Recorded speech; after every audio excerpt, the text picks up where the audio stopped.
मेरा नाम सागर है और आज मैं आप सभी को मेरे साथ बीती एक ऐसी खौफनाक घटना के बारे में बताने जा रहा हूँ जिसे सुनकर हो सकता है कि आपका भी दिल अंदर से धड़कना बंद कर दे। तो चलिए कहानी शुरू करते हैं। ये कहानी है मेरे दादा की, जिनका नाम केदार बाबू था। वो एक रिटायर्ड आर्मी ऑफिसर थे जिनकी उम्र लगभग 60 साल थी। वैसे तो केदार बाबू बहुत ही धार्मिक व्यक्ति थे, पर पुराने ख्यालात होने के कारण वह जितना भगवान पर यकीन करते थे उतना ही भूतों पर भी। अब मैं आगे की कहानी केदार बाबू के नजरिए से सुनाऊंगा। आज मैं अपने गांव जबलपुर से रीवा जा रहा हूँ। आज मेरा दिन तो बहुत अच्छे से शुरू हुआ है क्योंकि मैंने समय रहते ही ट्रेन पकड़ ली और अब मेरा सफर शुरू हो चुका है। क्योंकि जबलपुर से रीवा 332 किलोमीटर दूर है, इसलिए मेरा पूरा सफर 6 घंटे का है, जिस कारण से मैं हर बार अपने गाँव लगभग रात के 9 बजे तक पहुँच जाता था। पर इस बार शायद मेरी किस्मत में कुछ और ही लिखा था, क्योंकि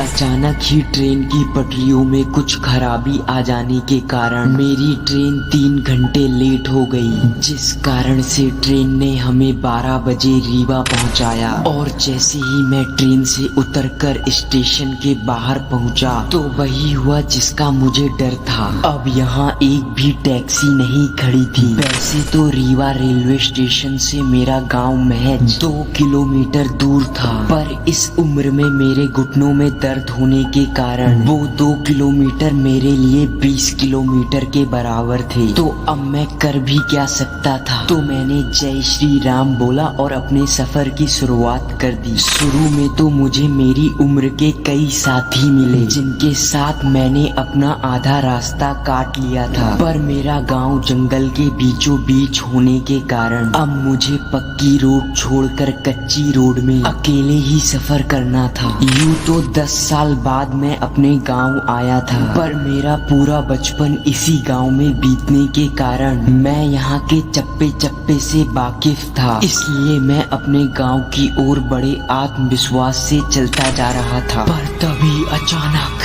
मुझे मेरे रास्ते में एक महिला रोती हुई खड़ी दिखाई दी। मैं ठहरा हनुमान जी का भक्त, भला मैं किसी को रोता हुआ कैसे देख सकता था। मैं तुरंत ही उस महिला के पास गया और उनसे बोला, मोहतरमा आपको क्या परेशानी है। तब वह महिला बोलती है, मुझे अपने गांव चंदनपुर जाना है, पर मैं अपने गांव का रास्ता भटक गई हूँ। इतना कहकर वह मेरी तरफ बड़ी उम्मीदों से देखने लगी। क्योंकि चंदनपुर मेरा पड़ोसी गांव था, इसलिए मैंने उनसे कहा, आप फिक्र मत कीजिए, यहाँ से चंदनपुर केवल आधा किलोमीटर दूर है, चलिए मैं आपको वहाँ तक छोड़ देता हूँ। इतना कहकर वह महिला मेरे साथ चलने लगी। पर चलते समय जब मैंने उस महिला की कद काटी और चलने के ढंग पर गौर किया तो मैं थोड़ा सा हैरान हो गया, क्योंकि उसके पाँव उसकी साड़ी से पूरे ढके हुए थे और वह टेढ़ी मेढ़ी चाल में चल रही थी। अब हम लगभग चंदनपुर गाँव पहुँच ही गए थे। अब हमारे सामने कुछ दूरी पर शमशान घाट था। तब मैंने उस महिला से कहा, अगर आप इस शमशान घाट के विपरीत दिशा में 10 कदम चलेंगी तो आप चंदनपुर गांव पहुंच जाएंगी। तभी वह महिला अचानक ही थोड़ा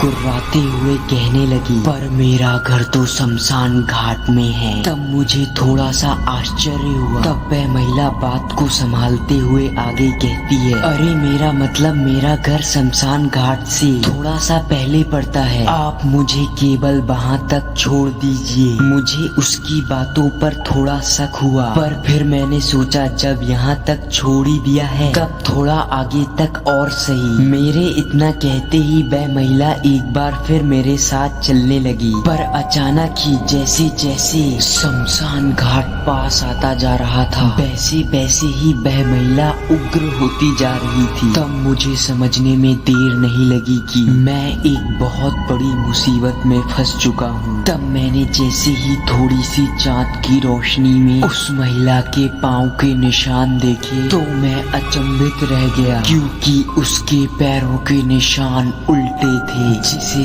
देख मेरा कलेजा मुंह को आ गया। और अब मुझे ऐसा लग रहा था जैसे मेरा दिमाग शून्य हो गया हो और कुछ पलों के लिए मेरी दिल की धड़कनें थम सी गई हूँ। अब भला करना भी क्या था, ना मैंने सर देखा और ना पाँव, बस अपनी आंखें बंद की और वहाँ से भागने लगा। और मैं भागते भागते ही मन में हनुमान चालीसा पढ़ने लगा। पर जैसे जैसे मैं हनुमान चालीसा पढ़ता जा रहा था वैसे वैसे मुझे मेरे पीछे किसी की और तेज तेज गुर्राने की आवाजें आती जा रही थी। अब मेरी चाल भी धीमी होती जा रही थी। मैं अब ढलने लगा था और अब मुझे ऐसा लग रहा था कि मानो मैं किसी भी पल चक्कर खा के गिर जाऊंगा। तभी मैंने अपने शरीर की पूरी ताकत जुटाते हुए कहा, जय जय बजरंग बली, हे भगवान मेरी रक्षा करना। इतना कहकर मैं अचानक ही लड़खड़ाते हुए बेहोश होकर गिर पड़ा। और जब मेरी अचानक सुबह